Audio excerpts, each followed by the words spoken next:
Now, so good afternoon, everyone, and welcome to the CCA's webinar, The Post-COVID Shift in Global Supply Chains and Where Does Latin America Fit? My name, for those of you who don't know, is Marta Blackwell, and I'm Vice President of the Canadian Council for the Americas. Those who don't know us, the CCA is Canada's premier forum for discussion of the critical political and economic issues in the hemisphere. Since March, we have hosted over 13 events on the COVID-19 pandemic in the region, discussing specifically the public health and economic impacts. And we've just recently hosted two other sort of related but not really related to COVID-19 events. One which was on Latin American perceptions of the US during crisis. And the most recent one is Latin American perceptions of Canada post-UN Security Council loss. We do invite you to visit those events and other events on our website at ccacanada.com. While on our website, you can also listen to CCA's podcast, Two Gringos with Questions, which was a co-production we do with Global Americans. It's co-hosted by CCA President Ken Frankel and with Chris Sabatini from Chatham House in London.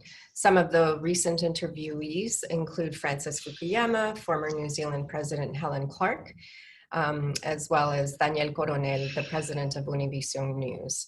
So the podcast is also available on SoundCloud, iTunes, and Spotify. So before introducing the speakers, we'd like to give a special thank you to CCA's annual premium members, without whom we wouldn't be able to be putting these events on. So thank you very much. And now to today's events. So we're very, very pleased to be hosting this discussion on Latin America and the global supply chain. And it's my honor to introduce our esteemed panelists. We have Jose Manuel Restrepo, Minister of Trade, Industry and Tourism of Colombia. We have Michael McAdoo, Partner and Associate Director of Global Trade and Investment at Boston Consulting Group. And Eric Miller, President of the Rideau Potomac Strategy Group. So we want to welcome our panelists. With that, I will just say one last thing. We do invite you to send questions through the Q&A box at the bottom of your screen. Kenneth Frankel, the CCA President, your moderator for today, will aim to get to those towards the end of the presentations. So thank you very much, and over to you, Ken. Thank you very much, Marta, and welcome to all our panelists. It's always fun to do an event with three friends, and I can say all our panelists today have been our close friends of personally and of the CCA. Welcome to each and all of you. I don't have much to do today because we have three esteemed panelists who have presentations. We will go through those presentations, and then I will come in to moderate a discussion and hopefully entertain some of the questions that the audience has submitted. The way we have divided this is Michael will speak first about global trade trends and where things are changing. Eric will then talk a bit about the strategies that have been used by Asian countries to benefit from the shifting supply chains, and a little bit about how Latin America might be able to take advantage of these. And then we'll welcome Minister Restrepo to talk about his perspective as a minister, how he develops policy to take and strategy to try and take advantage of these opportunities which seem to be shaking loose in world trade. So with that, Michael, could you start us off, please? Great, thanks Ken for that introduction. Thanks Marta. Mr. Secretary, it's a pleasure and honor to share the stage with you and Eric Miller, with whom I've worked over the years in different capacities. I'd like to take you through a few trends of global trade based on work we do at the Boston Consulting Group. This is really a global perspective, and we've got a couple of places where we'll double click on the region. This page says that we have lawyers. This page says that our lawyers are very concerned about COVID, that we might make some kind of prediction for which we could be held accountable. So that's what this page says. And with that, I'll move on with the real presentation. If you look back at the history of global trade and its relationship to global GDP, this is going back for about the last 20 years or so. You can see that period of the golden era of globalization where trade was growing about 4 times faster than GDP. Big drop in global trade during the global financial crisis. You'll notice trade went from 249 to 192. This is indexed to 100.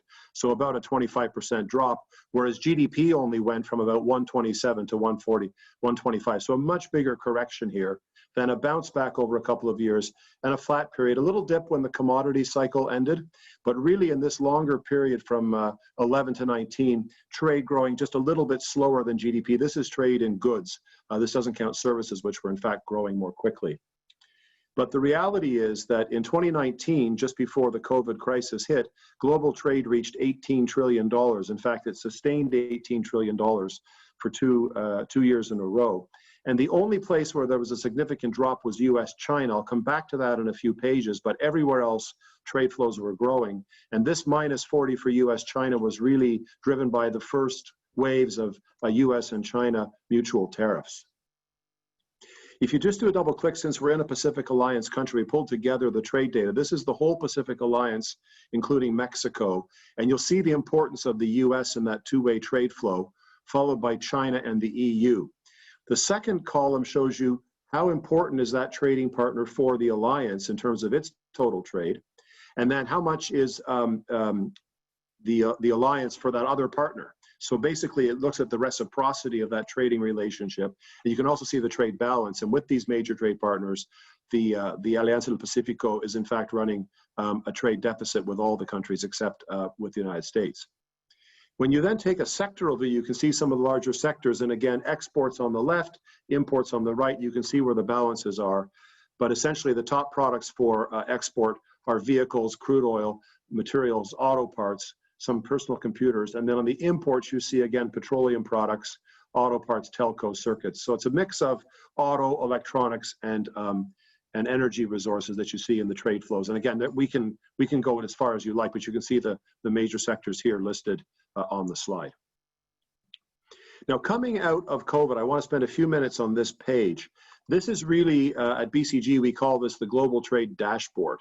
And you basically have three big things that affect trade flows. One is the status of GDP. Another one is what are the geopolitical dynamics around trade. And the third one is what are the supply chain trade-offs. And if you think about the right-hand column of this page, that's where we were in the 1990s, late 90s, and early 2000s. We had broad economic expansion with a small dip right around 2000. Growth was in all regions of the world. We had signed the WTO. We had very globalist policies, the famous Washington Consensus, so a lot of domestic liberalization. Increased freedom of movement, including in the European Union, but also in other countries with their immigration policies. And a real move to global sourcing, just-in-time inventory, accessibility to that low-cost labor supply, particularly in China. And we hadn't yet seen the fast adoption of mechanization, Industry 4.0, and so on.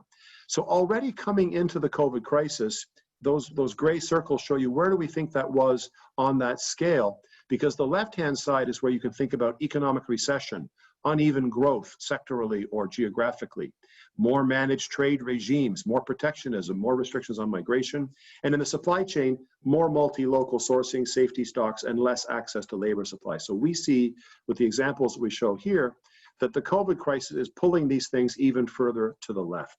I'll take each one in turn. You're all familiar with the shape of the GDP recovery, the V shape, the U shape, the L shape. Well, that feeds directly into trade, and our BCG global trade model can model out those three GDP scenarios and say, here's what trade will look like as we come out of the recession. And you can see the base scenario we have, which is number 2, gets us back to that $18 trillion in the year 2023.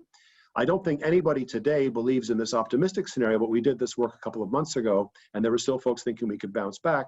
And there are forces today that may make us think we're more heading toward the pessimistic scenario. But for today, I'll stay on the baseline scenario.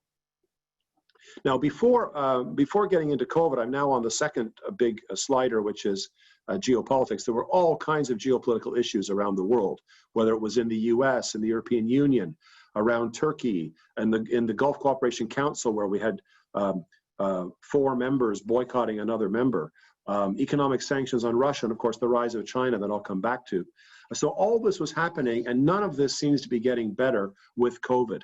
Very few countries in the world, major countries not putting export restrictions on critical products.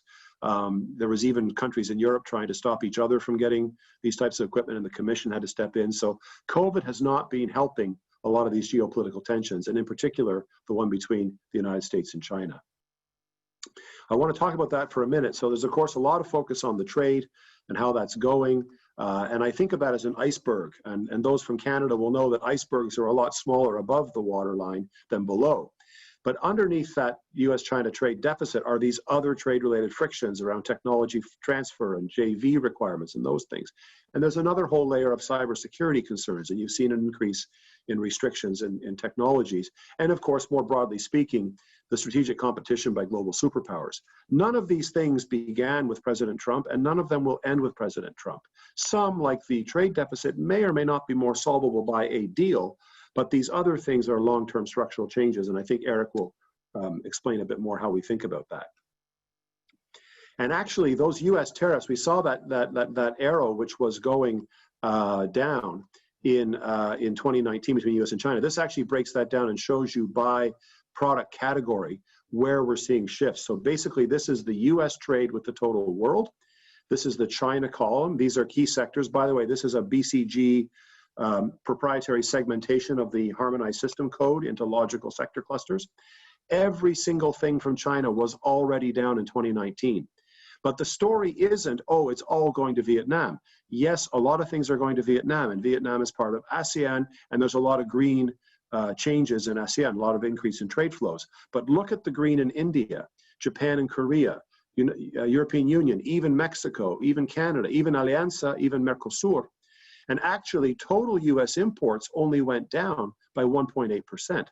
So some of this stuff is obviously getting reshored, but a lot of it is actually just changing where it's being made in the world. And this is where there's opportunities for countries to get their fair share or get more than their fair share of these shifting value chains. And I just want to mention that, of course, the largest trading partners of the United States are Canada and Mexico and China, followed by the EU. Alianza and Mercosur are actually much smaller for the United States. So some of these larger percentages could be still small absolute numbers, but I think you can see the direction of these trade flows. I just want to spend a few minutes on supply chain before wrapping up. You know, for many decades now, we've looked at the lowest possible cost, the highest possible quality, and the best delivery on time. So all the things you see in the upper right of this circle. There was little attention was paid to resiliency in supply chains, right? And little attention was paid to sustainability. And so what we're going to see in the future is a little more weight given to resiliency, given the number of people whose supply chains were negatively affected by this. Now, how do you know which supply chains might move? It depends on what's the impetus to change. What is the driver that will make that supply chain change? Is it subject to a tariff? Is it subject to nationalization? Is it subject to localization requirement? And the second thing is, how easy is it for that supply chain to adjust? Does it require a lot of capital? Does it require a certain ecosystem? Are there regulatory requirements? So this is where textiles and apparel is a lot easier to move than aerospace or prescription pharmaceuticals. And so when you think about US imports and you array different sectors on such a matrix, you'll see that some of these things like certain pharma and health consumables may simply be mandated to be made in the United States. But other things may adjust based on their situation. Some of the engineered and process industries, some chemicals perhaps, some consumer electronics, and things like apparel, easy to adjust and a low impetus to change. So they may actually move around freely or stay where they are. So if you put all these three factors into the BCG trade model, this is what the world of trade looks like in 2023. I want to be clear, this is not a forecast, it is a scenario based on the GDP curve, the geopolitical tensions as we know them, and then we took an industry by industry approach to which supply chains could move. And the big story is the US-China relationship continues to diminish. But I want you to be clear, this is about a $600 billion trading relationship. So minus 128 still means there's lots of trade, there's just less of it. The EU gets less trade as it pulls supply chains out of China. China continues to grow with ASEAN, and other regions of the world like ASEAN and India increase their trade with the United States as things get reshored and resourced, as we saw in the previous heat map chart. Mercosur, pretty small trade flows. A lot of this could be driven by commodity prices and petroleum prices, which is in our model, so I wouldn't focus a lot on that. But that's how the world looks. We also did a look at the major trading arrangements in South America. So this is Alianza del Pacífico, excluyendo Mexico. So Mexico's not in this particular one because of its big weight. But you can see here big opportunities, Mercosur to Asia, big opportunities, Alianza to Europe, even Alianza to China, maybe picking up some of those trade flows that got diverted from China. So again, not a forecast, and I know the minister's not making his budget plans on this, but it's just a vision of what world trade could look like. And this is the double click on the Latin American regions. And with that, I'll pass it over to my colleague, Eric Miller. Thank you, Michael. Eric? Yes, good afternoon, everyone, and thank you, Michael. Thank you, Ken. Good afternoon, Minister. Great to be with you all. So I want to talk about what I call the supply chain deconcentration and go through some of the dynamics. So let's see, getting this to move. So first of all, where are we now with COVID? I call this the end of the old. So you saw this mad scramble in China to get PPE equipment, concerns about China's lack of transparency around COVID. It really is something that has become a breaking point, but there were deeper structural shifts that were already at play in the relationship between China and the world before this actually happened. And so you had concerns about investment and some degree of the US-China decoupling. From China's perspective, Henry Kissinger famously characterized China as a returning, not a rising power, and that it's seeking to, in essence, avenge the century of humiliation between the 1840s and the 1940s. And so their actions in places like Hong Kong, the South China Sea, Taiwan, and India are consistent with that self-image. But of course, citizens in many of those jurisdictions and many in different parts of the world are ill-inclined to accept China's demands. And so the West and China are very much on a path of confrontation. So on the supply chain front, what happened over the last 3 decades? What you've seen is basically China has become the dominant factory of the world. They've gone from 3% of global production in 1985 to over 28% in 2018.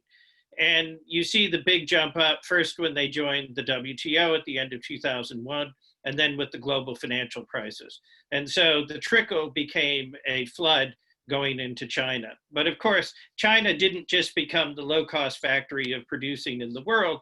China also built many great multinationals and built its own supply chains. So in the latest survey of Fortune of the 500 largest companies in the world, China has virtually the same number of large companies as the United States does. Interestingly, China has also grown companies with international operations by 16% per year since 2010. Lots of this has gone into Southeast Asia, so they built supply chains and have really helped to facilitate dominance at the final assembly level, at the component level, and at the raw material level. And so a good example of this is in electric vehicles. China's the world's largest car market. The nameplates of electric vehicles sold in China, 95% are Chinese.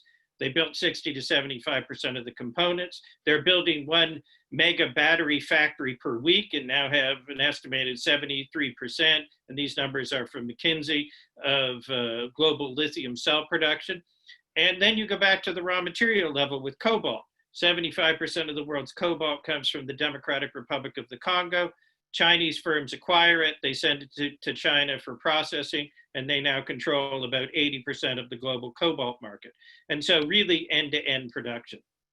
China has been very active in Latin America over the past 20, 30 years. You see on the left-hand side, a report from the Inter-American Dialogue on China's loans to Latin America. Venezuela obviously being the largest, but Brazil and Ecuador and Argentina also holding significant debt to, or owing significant debt to China. And on the right-hand side, on the trade front, China has free trade agreements with Chile, Peru, and Costa Rica. It's now Brazil's largest trading partner. What you see is that Latin America is sending primary products primarily to China and importing machinery and equipment and consumer goods. Importantly, for those who've seen the Canadian experience over canola, for example, China holds significant market power in a number of key commodities from Latin America. So they bought in 2018, 78% of Brazil's soybeans and 41% of Chile's copper. So if they decided to wake up and stop buying one day, that would matter.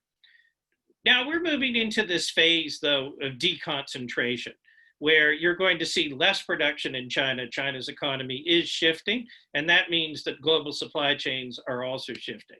And there's three basic reasons for this. So the first is what I call the East Asian way of development.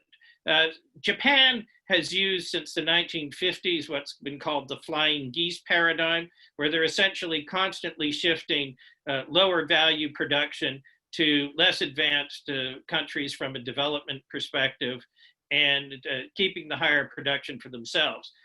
First, they shipped to Korea and Taiwan, then Korea and Taiwan learned from this, and they have their own companies who've done the same thing. And so this is how East Asia has become a very prosperous region, by working together. China is now starting to give up a lot of lower value production, but also some mid-value production, a lot of furniture going to Vietnam, for example. But you're also seeing a big move in electronics. Is it going to become a lead goose? We don't know, but that will matter significantly in whether they draw in other regions. Then you have wages. China's wage structure has gone way up. You see Vietnam low and Mexico still higher than Vietnam, but not surging. So the cheap China price not there in the same way. The third are deliberate policy efforts. So because economic power, political power, and military power are all interconnected in China, this was inevitably going to generate pushback. It started with Taiwan in 2016 when President Tsai launched the new southbound policy, and you've seen significant results. So in 2019, $28 billion of investment returned to Taiwan, most of which was from China. You've also seen a big shift in investment in Vietnam. Japan is directly subsidizing the outflow of supply chain production from China to other regions. So they put up $2 billion to subsidize bringing supply production back to Japan, and another $200 million to shift it from China to Southeast Asia, which is interesting. The United States has begun putting together what's called an economic prosperity network, which includes not only Japan, but also importantly India and Vietnam and South Korea and Australia. But what you've seen on that front is that there's a foundation that's perhaps coming together that will grow out in time. Deconcentration is happening for a number of regions. So you see different requirements that are growing, traceability requirements. And so we're moving to a world driven first by tariffs, but then by standards where goods that are made for the Chinese market need to be different, and thus will have different sources of supply than goods made for the US or the EU market. So that will matter. Then there's the risk factor. You've seen great risks of facing companies who are looking to produce in China. So if you're making technology that does facial recognition, there are real legal liability risks to giving that technology to the Chinese government. And conversely, you've also seen Chinese companies facing a great deal of skepticism in OECD markets. And then, of course, there's the factor of economics, where as China becomes more expensive and looks elsewhere, things will shift. What does this mean for Latin America? So as a general statement, deconcentration means greater redundancy. China plus one is much of a discussion point in Asia. It doesn't mean that plus one needs to be in Asia. And so as a going in proposition for the right sector, that plus one can be in the Americas, particularly if the US or the EU is the final destination. Mexico is best positioned because of its proximity to the United States and the USMCA agreement, or CUSMA as they call it in Canada, going into force next Wednesday. But there's been some political uncertainty created around a recent investment by Constellation Brands and by the airport. And so there are opportunities for other countries. Third, and this is important, you have connector countries. And so you have Canada, which has a free trade agreement with Peru. You have Peru, which has a free trade agreement with China. If you master the technical disciplines, such as the rules of origin, it is very easy to see a scenario where you ship an intermediate good from Canada to Peru for final assembly, which can then go into China duty-free. That means carefully reading the rules around substantial transformation for rules of origin and other things. But that is something where there's good opportunities, because those with multiple linkages matter. Trade facilitation is a must. We've got to move stuff in and out quickly. Growing more multi-Latina companies. When you look at the Asian model, the great multinationals grew by working hand in glove with their governments, but also maintaining their competitiveness through relentless internationalization. So this has not been the standard sort of free market model which we've thought about. There is nothing free market about the Asian path to development, and one can question whether there are things that Latin America can learn from that and replicate. Finally, Pacific Alliance. It does provide economies of scale to a critical group of countries in Latin America that have great linkages to different parts of the world. I mean, we've even heard, and the minister can even talk about it if he wishes, on Colombia's interest in CPTPP. Colombia just joined the OECD. You've got Chile and Peru that are CPTPP countries but have to ratify. I would say build the linkages out with Japan and Korea, learn from how the Asian model works, learn how these strategies of collaboration can work in the Latin American experience, and pursue it that way. There are good opportunities here selectively, but part of the medium-term strategy is about bringing some of the axis of production dynamic into Latin America, as opposed to just having it be in Asia with things going to the US and Europe. So with that, thank you very much. Muchas gracias, and I look forward to your questions. Thank you. Thank you very much, Eric. Minister, there was a lot to listen to in that first half hour, but I can't think of a minister better equipped to talk about the strategy and the thinking when you hear these kinds of things and the kinds of policies that you're working on and thinking of for the government of Colombia that may also be applicable to the rest of Latin America. So the floor is yours, Minister. Thank you, Ken. It's a pleasure to be with you, to be also with Michael and with Eric and with all the people who are taking part of this conversation. And I have to say that I love to hear. So I actually enjoyed these 30 minutes hearing and learning from Michael and from Eric, because when you hear, you can build better public policies. And the other thing I want to say, Ken, is that it's an honor for me to be your friend.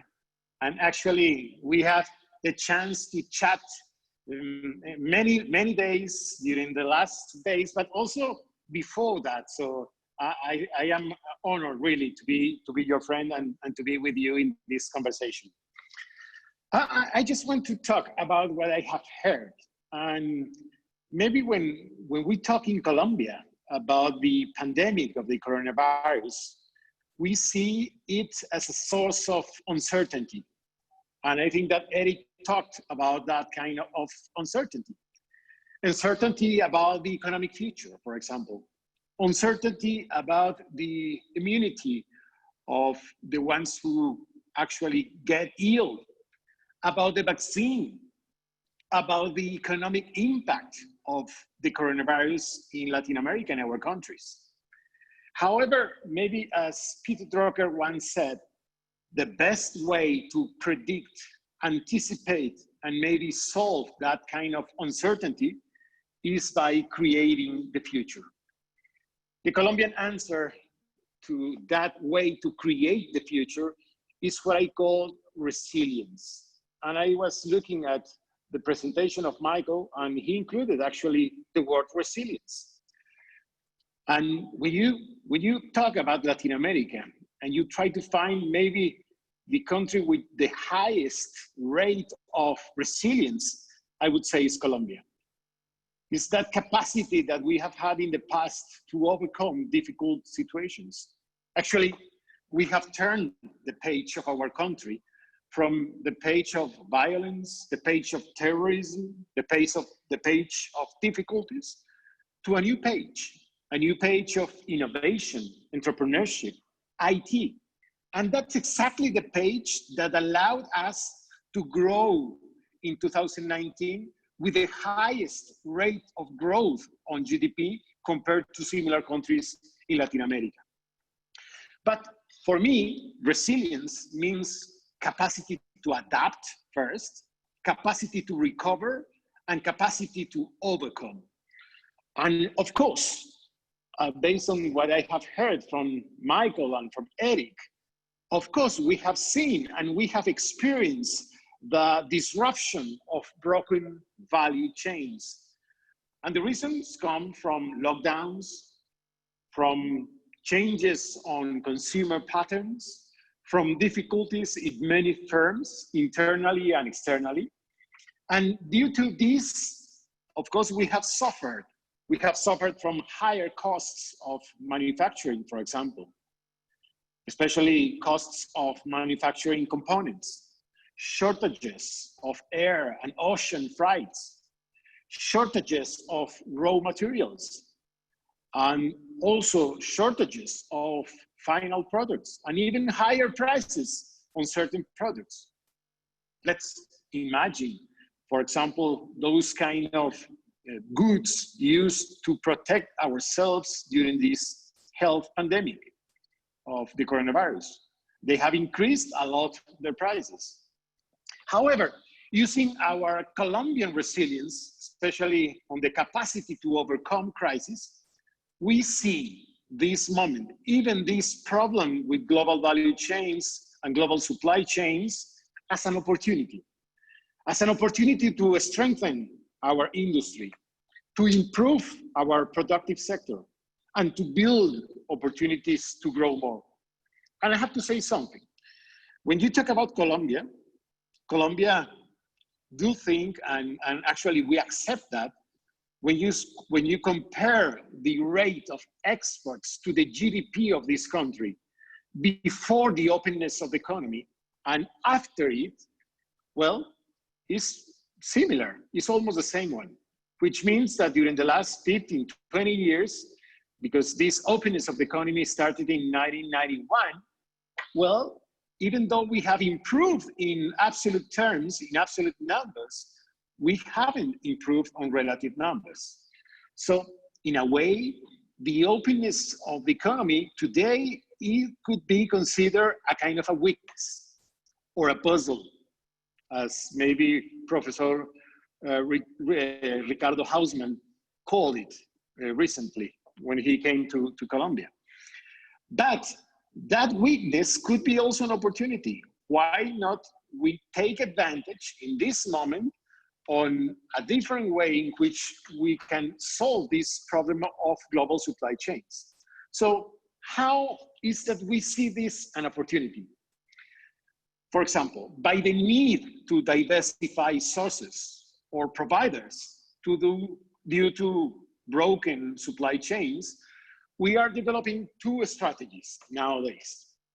The first one, I call it competition of imports. And I'm not using the word substitution of imports, which by the way, I think is Jurassic. But I think that it's correct to call it competition of imports. Today, Colombia imports around 5,800 tariff items on industry from the world. And 1,100 of them have registration of national production. So what we did is we go to those providers or producers of those goods, and we see which of them are highly competitive or at least medium competitive. And we found that from that group of production or producers of goods, of those 1,100 that we have registration of national production, we have 134 companies which can produce those goods at high level of competitiveness. So we now, in this moment, we are starting to work company by company, how can we take advantage of this opportunity? In a way, by that way, we are building this kind of idea of a local supply chain, but this is also an opportunity to develop public policies to reindustrialize or strengthen our industry in those sectors or companies. The other strategy about this diversification of sources and providers is building regional plus domestic value chains. We see in Colombia an opportunity on this, but this issue requires leadership. Let me give you this idea. In the next year, at the beginning of the next year, President Iván Duque, our president of Colombia, will be the president of or the pro tempore president of Pacific Alliance. He will be the pro tempore president of Comunidad Andina. He will be the president pro tempore of Prosur, and he will be the president of the IDB Assembly. So, using that leadership, we have a great opportunity. This is a unique moment in Latin America to improve also our integration, our economic integration. Why not move faster on the Pacific Alliance relationship with other countries? You know that Pacific Alliance has 60 observers, different countries from the world. Why not move faster in the relationship of Pacific Alliance with those countries? And why not use Pacific Alliance in order to build this idea of regional value chains or regional supply chains? Why not move faster, for example, the convergence from Pacific Alliance to Mercosur? This could be an opportunity. Why not use the strength of the Pacific Alliance in terms of the kind of work that we have done with the Pacific Alliance with the entrepreneurs from different countries as a way to build more multilatinas, just as Eric said before. I think the second opportunity that we find in this moment of difficulties in global supply chains is to develop a new strategy on relocalization or reshoring of investment. Using our National Agency of Promotion, ProColombia, we are now working on how to attract foreign direct investment from American companies located in Asia interested in reshoring. And by this kind of nearshoring strategy, we are importing productivity, we are importing competitiveness, we are importing new sources of employment, and we are exporting capacity to export. So that's maybe the second opportunity that we find in this moment. A third opportunity is to develop a stronger strategy and policy on digitalization and developing the idea of Industry 4.0. So let's imagine how to develop for industrial revolution technologies in our country. To do that, we have now a great new center. It's the Center for the Fourth Industrial Revolution with the World Economic Forum. And actually it is working on how to develop artificial intelligence or robotics into the development of our industry. Because due to these kind of problems with the global chains, I think that we have an opportunity to use robotics as a way to develop our industry. Or the other issue is how to develop a more robust policy and strategies on e-commerce. During the last 2 months, during the pandemic, e-commerce in the majority of the items have grown more than 80%. Colombia actually is the second country in Latin America which has grown more.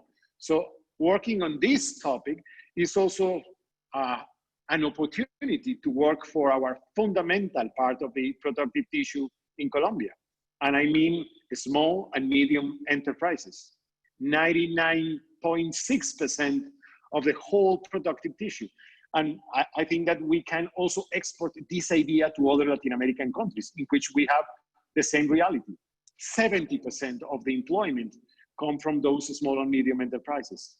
And maybe a final opportunity on this global trouble has been to do reconversion of our industry. Thousands of companies in Colombia, from the textile and apparel industry and the plastic industry, have been transformed to produce health protection elements. That means uniforms, protection gloves, masks, antibacterial gel needed for COVID, among others, but also with the opportunity to export those to other countries in Latin America that are behind us in the pandemic of the coronavirus. How to broken or, with those ideas, with those opportunities, or taking advantage of those opportunities is a way to maybe answer this problem of broken or distorted global supply chains. And maybe those are the kind of the Colombian answers to build opportunities to recover and maybe dream on that V recovery, V from victory. Thinking in this way is one of the ways not to go back to previous normality before COVID, because I think that countries after COVID will not be the same as countries before COVID, but neither to a new normality, but to build the idea of a better normality. So I think that these kind of difficulties with global supply chains could be an opportunity to reindustrialize our countries, could be an opportunity of integration among us, could be an opportunity to take advantage of international markets, could be an opportunity to develop digitalization and introduce 4th industrial revolution technology, could be an opportunity to strengthen our most important part of the productive tissue, which are small and medium enterprises, and could be an opportunity to dream about this V-shaped recovery in our countries. Thank you very much, Minister. There is a lot in there. Why don't I turn it over to Michael and Eric for comments on the Minister's remarks. Pick any parts of it that you want to talk about. There was so much in there. Michael, maybe you want to go first? Sure. Thanks, Ken, and thank you, Minister, for those comments. I want to pick up on something you said, which I think is really important. You talked about the role of public policy and investment attraction, and that you're going to have your teams go and seek these companies that are looking to relocate. And what I think is really interesting about Colombia is the way that you've been able to synchronize 3 very important policy tools. And a lot of countries sort of get onto one of these and forget the other 2 are important. And if you'll forgive the term, I like to call it La Sagrada Trinidad, which is really, you need to have the right trade policy, the right industrial policy, and the right inward investment attraction policy. And if these things are not correctly synchronized, you have people trying to go and get inward investment when they've got high tariffs and all these local subsidized competitors, and they don't have the correct ecosystem in place that companies are looking for. And I think when you think about moving those 3 things forward at the correct time, and also recognizing that you need to pick a handful of sectors. When we've worked with different governments around the world, and BCG does work with governments occasionally, we've noticed in our benchmarking that there should be between about 4 and 6 high priority sectors. Once you get into having 10 or 12 or 15 sectors, it's very hard to get that level of focus. And that's a problem because everybody wants to think their sector is special, but if you try to make everybody special, then you actually don't get anything that's distinguished. So, I think those are some good things that we've seen in the work that you and your colleagues are doing. And I do think that if you think about those 3 policies and the sectoral focus you would need to bring, you should have good success. I would also say that a lot of times it's easy for governments if they have the budget room to do sort of incentive packages, but I know that for a lot of cases, for a lot of companies, it's really some of these local business conditions are really important. And by that, I mean the right level of technical training in the schools, right? The right quality of life. Even, if you want to get a foreign company to come and they have to have some expats, you need to have the right kind of international schools. you know, that the expats can send their kids to and learn in English or some other language. But also that could be a strengthening factor for some of the local people as well. So I think there's a lot of these things, you know, the regulatory environment, if you want to attract an industry, but your regulatory institutions are weak or not synchronized with some of the major ones in Europe, United States, or Japan, that's another thing that it's almost like table stakes to get into some of these sectors. So I think that's, you know, I think that a lot of the things that you're doing are in that realm of synchronization. And I would, you know, I would encourage you to keep pushing on those things. Thank you, Michael. We actually will get in a minute, there's a question from one of the listeners about regulatory harmonization in the Americas. And so we will get that answered. But Eric, let me turn to you first for your comments. Yeah, Minister, that was, I think, an extraordinarily encouraging and interesting intervention. There's a lot in there. I was thinking as you talked about learning what local industry is producing and trying to figure out how to ensure that they are positioned to compete with these products. The Koreans have developed very good information technology infrastructure. So they started by putting information tools around classification, rules of origin, valuation, and so on. But they built them out over time to be able to provide a map of their economy. It is even rumored, although no Korean official has ever confirmed it, that their system allows Ministry of Commerce officials to call companies up and say, did you know there is a very good Korean supplier supplying X product to Samsung? Have you thought about looking at that? And so some of this, there's some interesting models about information technology that can be used to drive the identification. And of course, once you've identified products where Colombia, in this case, is able to be successful, it's about finding the right public policy mix. We've learned from the experience of the past in Latin America in the 1980s that saying no to imports is a bad thing because you don't get the sort of competitive dynamic. But this is a question of trying to equip local industry to have the right tools to be able to compete. And it's also not just about making them part of a Microsoft or some other multinational value chain. This is about making them part of a value chain of local companies so that as they grow and internationalize, they can all grow together. And so that's a key part of the Asian experience. And I think by doing this, hands-on local supplier identification is something that's really important. The other piece that I'll touch on is on e-commerce. And so e-commerce is really fundamental. I mean, many of us have not left the house a lot in the last few months, and there has been a stream of packages coming.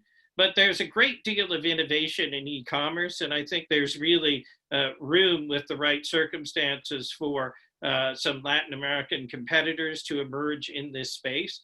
One example that I saw in Sri Lanka was a company called Krupika that essentially has warehouses in the US. They have their own interface, but they use the Amazon back office. And you go on, you buy from them, it gets shipped to the warehouse in New Jersey or Ohio, and it is air freighted to Colombo at a very low price.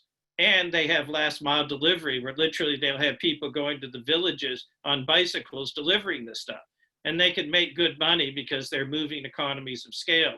So there are all sorts of really interesting innovations to be done on this front that involve reducing the barriers to not only ordering, but also to last mile. And so that's an area of public policy, I think, that deserves an extraordinary look, because if you're a small company in some of the provinces, and I have seen some of the work that Colombian governments in past have done, getting the ability to get inputs in and finished products out is extraordinarily important. So Ken, I'll turn it back to you. Thank you very much. Jose Manuel, I'm sure there's things you want to come back with, but just with respect to digitalization or e-commerce, you know, as you know well, I think I think the figure is upwards of 20% of Colombians have made their first purchase, virtual purchase on the web during the COVID crisis. And in other countries, there's similar huge increases in first-time users of online purchasing. This is obviously something that's been very important to the Colombian government. It's been important to the state governments. Clearly, for example, in Antioquia and Medellin, as you know, they've been first movers on a lot of this with Ruta N and others. Do you want to talk a little bit about that piece or any other piece that you heard Michael and Eric talk about?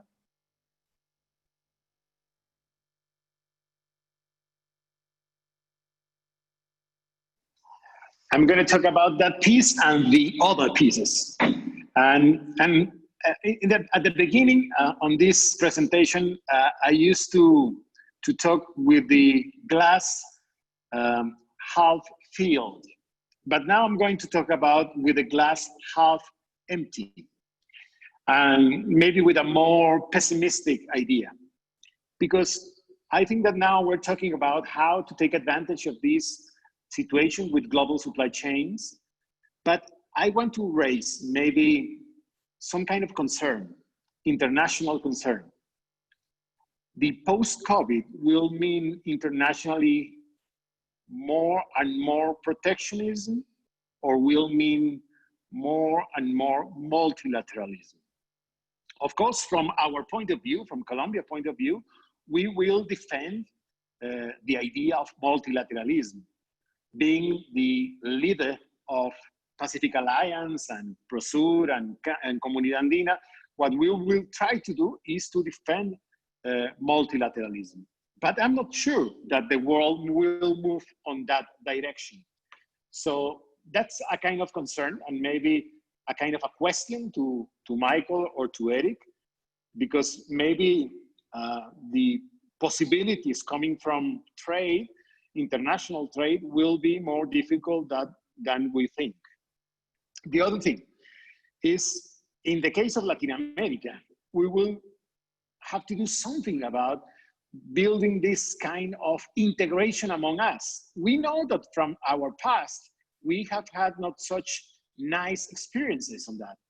And I think this is the moment in which Mercosur and Pacific Alliance should work as faster as possible to integrate and to develop channels of integration. This will be an extraordinary opportunity for whole Latin America if we are able to work together. Second point I want to say, because Eric talked about that. This should require or requires a lot of work on facilitation of trade. And when you see Latin American countries and even Colombia, we have a lot of things to do on this idea of facilitation of trade.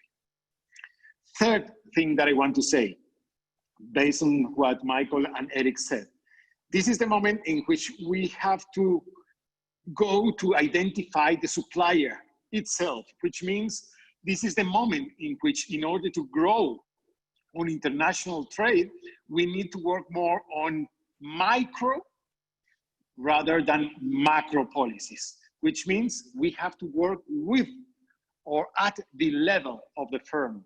This is the way in which we can build these regional supplier chains. And finally, something on what Michael said, because I love that Santísima Trinidad or Trinity: trade policy, industry policy, and investment attraction policy, which in my opinion, that idea of investment attraction policy when we are talking about foreign investment is part of our trade policy. But in order to work on that, you need to build an ecosystem pro-private initiative, pro-business, which means actions to be more productive as countries. And Latin America needs to do something on that. Actions to be more competitiveness. One of those is actually facilitation of trade. Actions to be more entrepreneurial or taking advantage of that entrepreneurial attitude of our countries. Actions to attract more investment internally and externally. And actions to build new sources of growth. Based on that, and I want to say that with the help of Ricardo Hausmann, and that's why I was talking about him, we started a mission on what I call internationalization 2.0. It's like a new moment or new age of internationalization. And I think that with the post-COVID, it came perfectly at the right moment to do that. And we started last 2 weeks on this mission, which is working on different tracks, but particularly in improving the trade policy, improving the industry policy, and improving the invest attraction policy. So thank you for your remarks, which for us are quite relevant in this moment. Thank you. Thank you, Yeah. Jose Manuel. Just to pick up on the minister's comment on multilateralism, he is right to be pessimistic. He has no doubt spoken to Minister Ng, his Canadian colleague, in the Ottawa group process, and there's much to be done on both revitalizing but also shoring up the WTO. One thing, though, is that the question is, countries that are not the US and China can't necessarily control what the US and China are doing. And I think back to the example of East Asia after World War II and during the Cold War. So Japan was doing all of the things I laid out in my presentation in a context of a Cold War, but they weren't really focused on what the US and the Soviet Union were doing. They were focused on how can they grow their own economies and focus on themselves. So we don't know what the international circumstances will look like, but we do know that there's a lot that Colombia and its Pacific Alliance partners and much in the rest of Latin America can do on this particular front. And very encouraged to see about the new internationalization, because it's in the details of working with the firms that really matter, and it's getting them linked up with larger companies to get this agglomeration effect. So look forward to seeing where that goes. Thank you, Eric. Michael, did you want to jump in at this point? Yeah, I know we just have a minute left. Minister, I just want to respond to your thoughts on the 3 points you raised.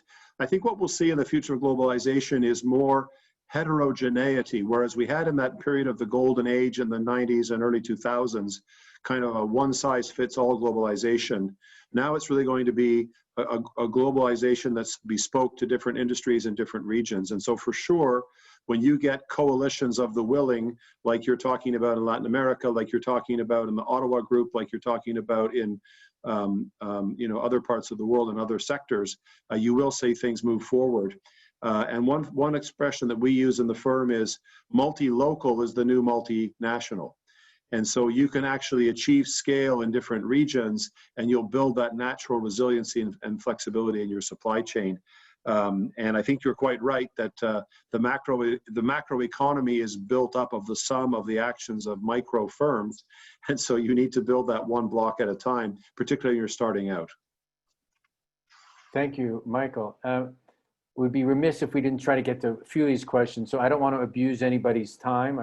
It's an hour, but if everybody could indulge us for a few more minutes, if we maybe get through a couple of these questions. There's one from Jose Fernandez, who is a high official in the Obama government. And he said, could you please speak on the issue of regulatory harmonization as a factor in promoting nearshoring in Latin America for the US market? Anyone want to comment on that? I have to say that that's one of the priorities of the Pacific Alliance nowadays. Actually, now it was included in the strategic plan of Pacific Alliance. The same thing is going to happen in Comunidad Andina. We are working on that, and I think that we need to move faster. The only way to build this kind of regional value or supply chains is by developing works on that track. Thank you. Eric or Michael want to jump in on that or go to another question? Go to another question. Okay. There's one from Alfredo Notasco. I'm going to try and summarize it and recast a little bit. And the question is about Colombia perhaps taking some of the opportunities that might be going to Mexico or could be going to Mexico, where the situation in Mexico different, at least according to this question. Is this a zero-sum game? is the advantage that one country has in Latin America necessarily going to be a detriment to another country in Latin America? How can the tide come in and lift all boats in Latin America, or at least the countries that want to participate in the rising tide? Any thoughts on that? Eric, do you want to start with that? Sure. I mean, to some extent, countries, just like regions within countries, compete with each other. But I do think that ultimately collaboration is important. I mean, we've seen this since this is a Canadian group. You saw in the auto sector, for example, that when a mandate is put in Michigan, suppliers in Ontario do benefit. And so you do get these cross-border dynamics. But as the minister can speak better than anyone, a minister and a government will always look to get those opportunities in their own country. But it's ensuring that you have those connection points between the countries that will allow for spillovers in supply chains. Thank you, Eric. Let me just do a corollary to that. A question is, are there countries now that, as you look at the way they're situated and they're thinking, that have these opportunities but are going to lose out on them if they don't develop proper strategy to take advantage of these opportunities? Eric, you want to continue with this? Sure. I mentioned Mexico in my presentation because the uses of referendums on projects, and so I mentioned the Constellation Brands case where you had a company that had already spent $1 billion and there was a local referendum called on a Sunday in the middle of COVID, and now the $1 billion is down the drain and the project's not going to be built. And so if there are policies that countries may follow that can really shape how investors are looking at it. And in my circles, I've seen a lot of investors, and indeed a lot of empresarios in Mexico who have been very concerned about the direction of the government and are looking for reassurance. To some extent, USMCA will provide that, but certainly having billion-dollar investments go to naught over last-minute referendums is not a great way to reassure others who may want to put $1 billion in that they will be treated fairly. Thank you, Eric. Michael, Minister, do you want to jump in on either of these topics? No, Michael? Minister, do you have any thoughts of what is the importance of harmonizing efforts and trying to move in lockstep with other countries in Latin America on this? You talked about the Pacific Alliance. I assume that idea is that the stronger the Pacific Alliance is and the countries moving together to seize these opportunities, the better it will be for everybody, including Colombia. Is that a fair summary? Yes, it is a fair summary. But maybe let's go back to your question on those countries who can take advantage of these opportunities, because even though we find opportunities, that doesn't mean that all the countries have the same opportunity. Because of course you need to implement within your country adequate policies in a pro-private initiative model. And when you find countries that do not develop those kind of policies, well, you are in trouble.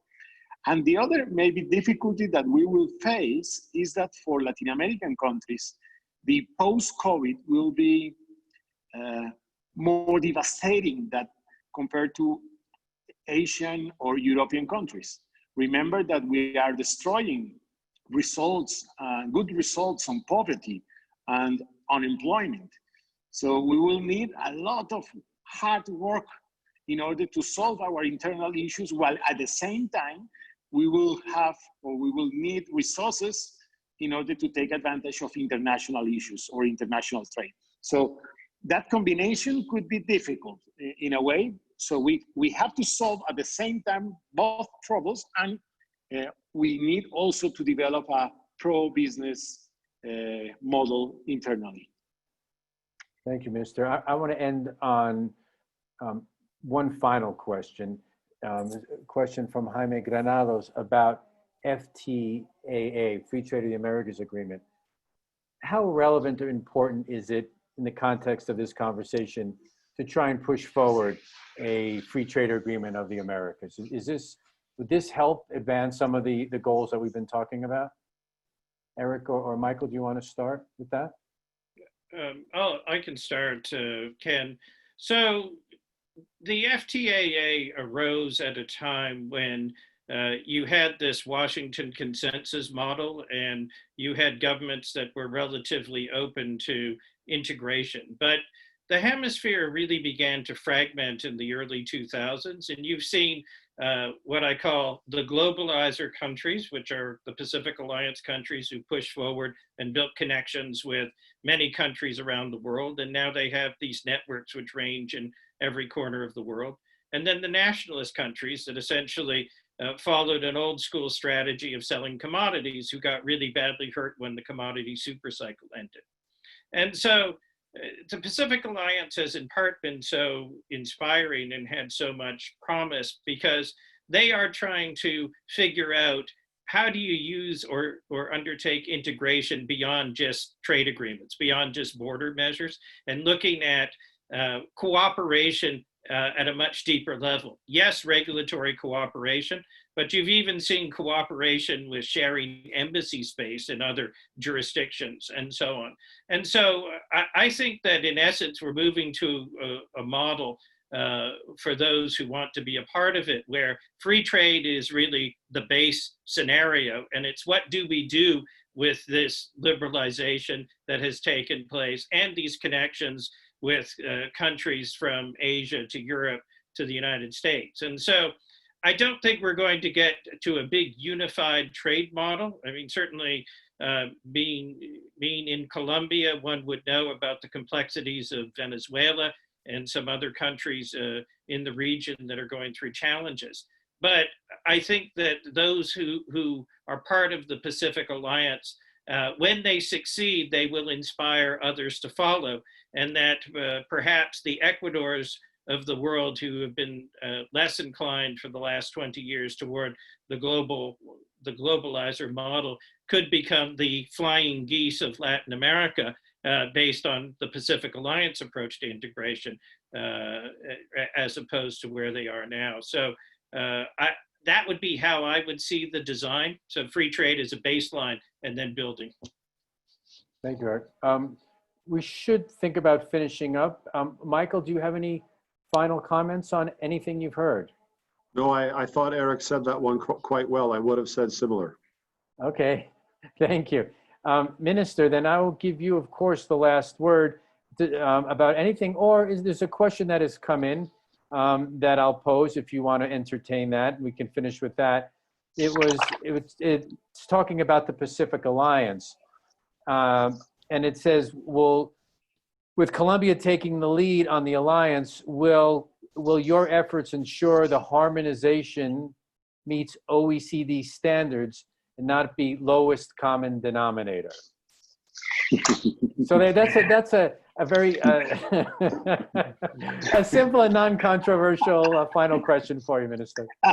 I'm going to answer politically correct. Of course, we are going to ensure stronger harmonization, but that doesn't mean it's going to be easy, of course, because as I said, I mean, we will face difficulties internally, and maybe some kind of ideas of protectionism will grow in our countries. Remember that we are in the middle of this debate internally, even before the COVID. But in a way, that means that we have a lot of work to do, and maybe that's my final word. In the middle of this situation, we have many policies to be developed. Maybe I remember the idea of the poet Bertolt Brecht, which once said, crisis is when the old issues haven't died and when the new issues are just born. We are still in the middle of the crisis, but we have to work a lot to move to the opportunities from now on. Thank you very much, Minister. And thank you to Eric and Michael. This is really only the first of a number in a series that CCA will be doing, not just about getting through the COVID crisis, but what some of the implications are coming out of the crisis and the opportunities and challenges that it's presented. So again, I want to thank the panelists. I want to thank all those who've listened, those who've submitted questions. A recording of this event will be posted by the end of today at our website, ccacanada.com. Have a good afternoon and look forward to seeing you again at future Canadian Council for the America events. Bye now. Bye, Thank everyone. you.